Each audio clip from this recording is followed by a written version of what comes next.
આત્માનો કોઈ સગો નથી. જે શરીરમાં આવ્યું એ કોઈનો ભાઈ છે, કોઈનો દીકરો છે, કોઈનો પોતરો છે. બાકી એની યાત્રા તો એકલી જ છે. અને આ બધી માયામાં એ હલવાણો એનો અફસોસ છે, એની મૂંઝવણ છે. હું તો એકલ પંથી પ્રવાસી,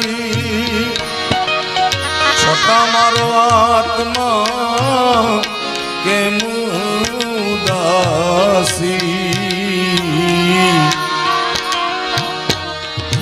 થાક્યો મથી રે મથી, એનું કારણ જડતું નથી. સમજણ આપો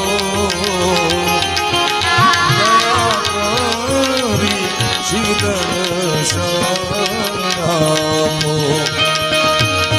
શંભુ શરણે ઘડી માંગુ ઘડી રે ઘડી, કષ્ટ મારા કાપો. હે દયા કરી થોડા દર